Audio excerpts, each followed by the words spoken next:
Kolege, kolegice, slušamo jutros opet žalbe, tužbe, kukanje, dovoljno da se cijela nacija dovede na rub suicida. Ali šta smo promašili ovdje?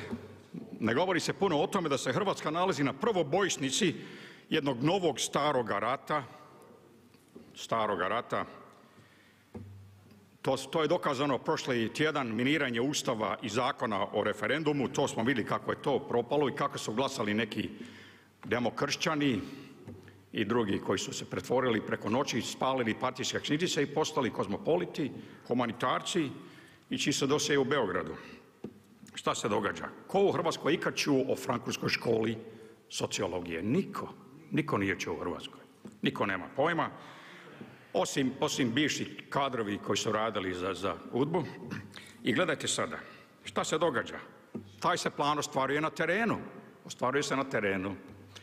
Razaranje obitelji, razaranje države nacije. Danas to vidimo svakodnevno skoro. To nije previše, to ne brine previše ljude u hrvatskom medijskom prostoru. Masovne imigracije, da se sruši identitet država, to vidimo. Ubrzo Kanada neće biti zapadni svijet, nego će biti nešto totalno drugačije. Najpopularnije ime u Engleskoj je već Mohamed. Imamo getoizaciju na nekim mjestima, na primjer Švedska, Marseille izgleda kao čaršija u Moroku i tako dalje. Seksualizacija djece, gdje se uči rodna ideologija već u vrtiću, to je jedan od tih. Legalizacija droge, to su te taktike, te francuske škole koje se preselila kao bumerang Ameriku, vraća se natrag. A tu stoje glave koji vole tu. Ubrzo ćemo imati 5 WC-a ovdje, to sam rekao prije u Saboru, muškarac zarobljen u ženskom tijelu, žena u muškom tijelu. Oni koji ne znaju šta su, možete još birati, ima vremena da birate tvoj spol, bit će vremena. A to su sve zagovornici partijske škole, jugoslavenstvo je bilo njihovo životno opredjeljenje, imate visoku partijsku školu dole, filozofski fakultet, tu se u stvari ništa nije promijenilo, nego imate nove glave, samo su se preobratili, reinvented, a tu su s nama dalje. Kad su u pitanje medije, čije su hrvatske medije? Sjećamo se tamo, digne se tamo preskonferencija tamo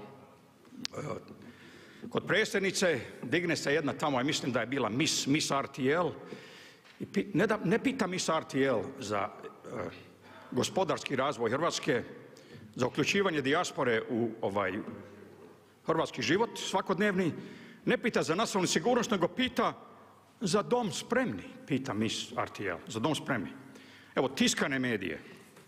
U tiskanim medijama neki su sad kvalificirani kao neonacisti, kao Glasnović, na primjer, a tu vam u Večernjem listu drži predavanja bivši udbaši koji govore da su spasili Hrvatsku državu. Imaš jedan ovdje na 2, 3, 4, on je dobio 4 strane u takozvanom konzervativnom listu, Večernjem listu.